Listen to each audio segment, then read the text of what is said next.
Assalamualaikum warahmatullahi wabarakatuh. Jadi kali ini kami akan mempresentasikan hasil dari project UAS Nobel kami yang mengambil judul Stroke Prediction.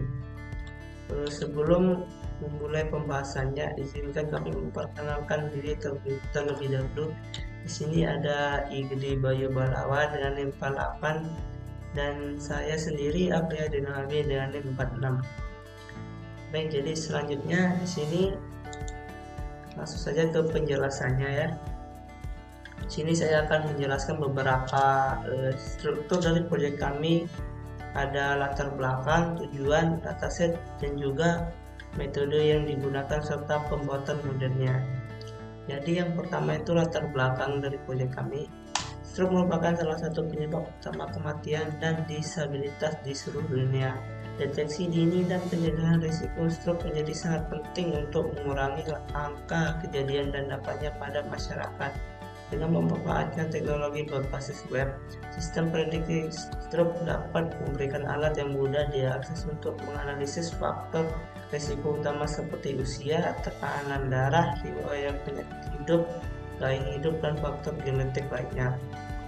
Pendekatan ini tidak hanya membantu meningkatkan kesadaran masyarakat terhadap risiko stroke, tetapi juga mendukung pengambilan keputusan medis dengan memberikan informasi prediktif yang akurat.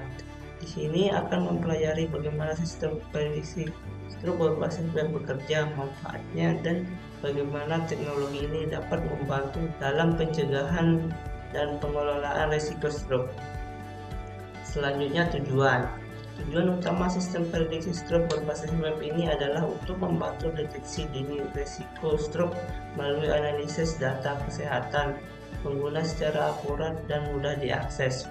Dengan menyediakan informasi prediktif yang berbasis data, sistem ini dapat meningkatkan kesadaran individu terhadap risiko stroke yang mereka miliki, mendukung profesional medis dalam membuat keputusan yang lebih baik terkait pencegahan dan pengelolaan risiko stroke, mendorong pengguna untuk mengambil langkah pencegahan lebih awal melalui perubahan gaya hidup dan perawatan kesehatan yang tepat, mengurangi angka kejadian stroke dan dampak signifikan yang ditimbulkannya pada kesehatan fisik, kognitif, dan emosional.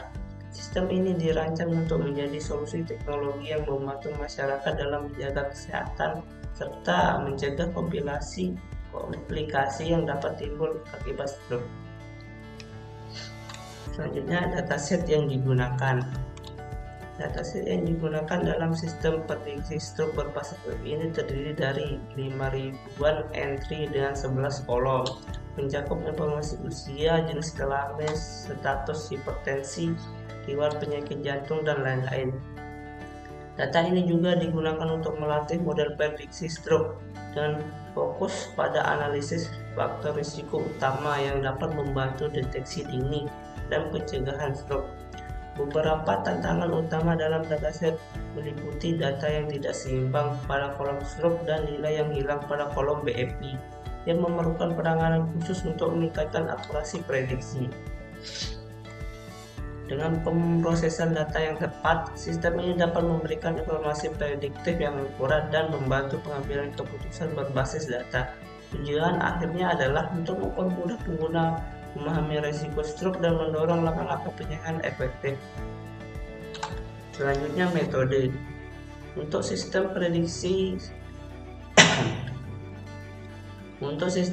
stroke berbasis web ini, kami menggunakan metode linear regression sebagai salah satu algoritma pembelajaran mesin. Linear regression adalah metode statistik yang digunakan untuk memodelkan hubungan antara satu atau lebih variabel independen prediktor dan variabel dengan dependent target. Dalam konteks ini, variabel independen mencakup fitur-fitur seperti usia, kadar glukosa darah, BMI, status hipertensi, dan status merokok. Sedangkan variabel dependen adalah prediksi risiko stroke.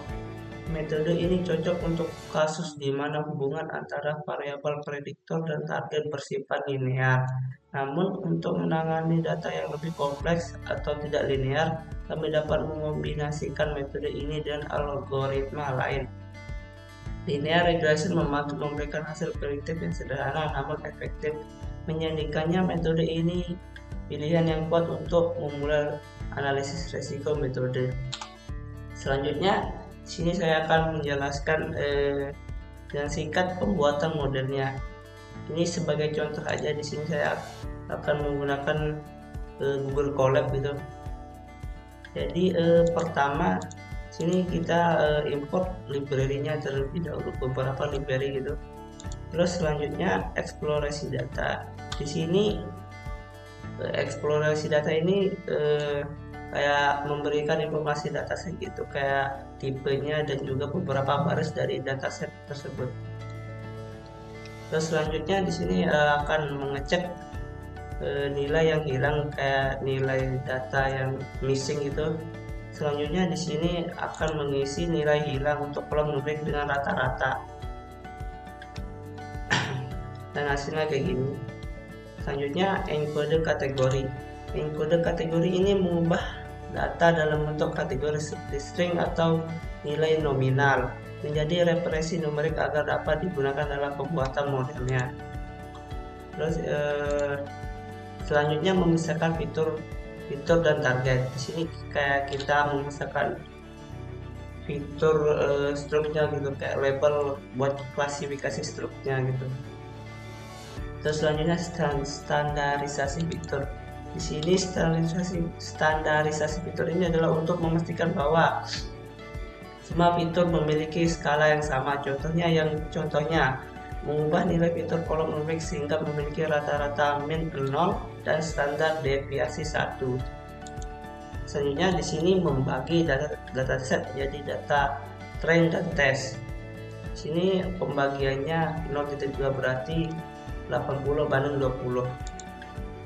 Terus melatih model logistik regressionnya, linear regressionnya. Selanjutnya evaluasi model prediksinya. Terus di sini untuk mengeprint evaluasi model conclusion matrix dan classification reportnya. Di sini ada akurasi, conclusion matrix dan juga classification report. Terus selanjutnya untuk menyimpan modelnya, sini tinggal kayak gini aja untuk menyimpan modelnya. Terus secara otomatis akan disimpan di sini. Tunggu bentar.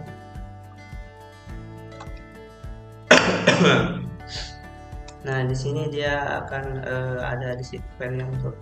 Di sini untuk contoh aja pembuatan modelnya kurang lebih seperti ini. Dan selanjutnya demo untuk programnya akan dijelaskan sama teman saya. Oke, selamat malam. Perkenalkan, nama saya Kidi Bayu Balawatangop, NIM 22010010048 yang berlomba dengan Apredino Habi. Jadi kami mengambil judul Stroke Prediction. Oke, langsung saja saya bakal menjelaskan di bagian EDA atau Eksplorasi Data Analis. Nah, ini untuk gambaran besar untuk eksplorasi data analisnya. Ini sudah dibuat satu plot. Ini untuk seperti atribut X, ada atribut hipertensi, ada atribut heart disease, APG gross level dan BMI. Nah, ini untuk atribut gender. Di sini bisa dilihat bahwa distribusi stroke berdasarkan gendernya lebih banyak yang tidak terkena stroke ya. Ini ada 2000 tambah 2500-an ke atas mungkin yang tidak terkena stroke. Nah, lalu ada jenis pekerjaan juga, ada 4 jenis pekerjaannya untuk distribusi stroke-nya, dan lebih banyak yang tidak kena stroke juga. Yang kedua, yang ketiga itu ada distribusi berdasarkan status merokok. Ini yang paling banyak ini yang nggak pernah merokok sih. Jadi untuk teman-teman, untuk menghindari stroke mungkin jangan merokok. Nah, ini untuk distribusi glukosa level nih, bisa dilihat yang tertinggi itu di angka mungkin sekitar 70-80 mungkin distribusi.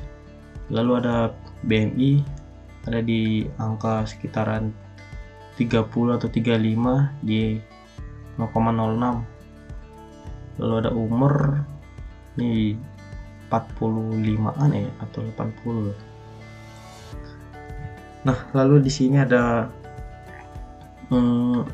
dari heart disease ya atau penyakit hati. Ini juga lebih banyak yang tidak terkena stroke daripada terkena stroke. BMI juga sama, ini lebih banyak yang tidak kena di angka 1750-an mungkin. Ini juga di glukosa level ya, bisa dilihat. Nah, mungkin cuman itu aja sih dari DA yang kita buat. Ini bakal pembuatan modelnya bakal dijelaskan oleh Freddy Nohabi. Jadi kita lanjut aja ke demo program dan pengetesannya. Nah, sebelum masuk ke pengetesan mungkin saya bakal jelasin dulu tentang flags ya. Jadi kita tuh cukup buat satu bahasa Python untuk buat flagsnya tuh kita importnya library, ada Flux, NumPy, Scalar, Pickle sama Pandas. Sebelum lanjut ke ini tuh kita buatin routes-nya dulu. Routes itu ada index kayak index.html, predict.html. Nah, baru kita buatin function untuk ngeprediksinya itu kayak ini ada prediksi function. Itu tadi tuh ngambil dari semua itu seluruh atribut yang ada di tabelnya. Terus import ini modelnya yang udah dibuat sama Abi, ini kita import aja. Nah, habis itu kita buat lagi routes yang lain. Nah, untuk penaruhan foldernya mungkin kalau untuk HTML itu mungkin ditaruh di dalam folder yang namanya templates. Jadi tinggal kita import saja. Terus kalau mau naruh CSS atau JavaScript sama gambar, kita buatin folder yang namanya static. Jadi tinggal kita pakai aja sih ini di HTML nya nanti agar tampilannya indah. Kalau bisa ini JS juga biar lebih hidup mungkin webnya. Oke, langsung aja kita ke demo programnya. Cara jalaninnya cukup mudah ya. Cara jalaninnya tinggal Python app.py. Nah, ini dikasih, ini kita tinggal kontrol klik. Nah, langsung aja ke sini.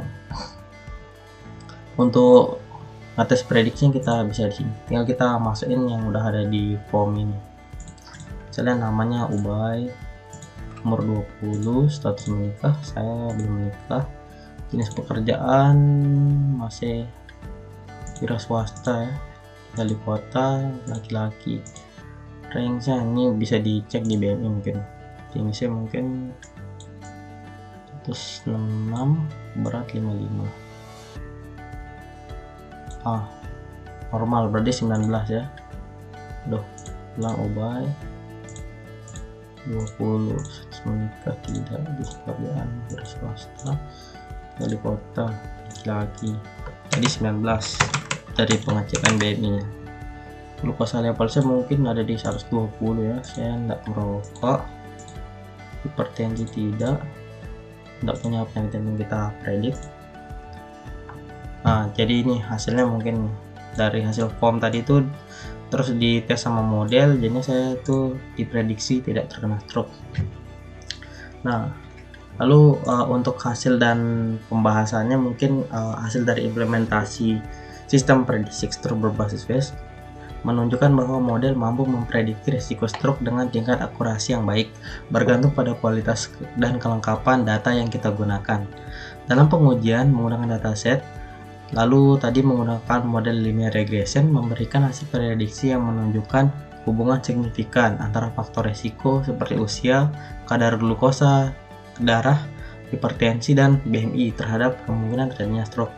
Namun ada beberapa tantangan yang ditemukan seperti ketidakseimbangan data pada variabel target stroke yang dapat mempengaruhi performa model. Untuk mengatasi hal ini, metode balancing seperti oversampling atau undersampling dapat diterapkan.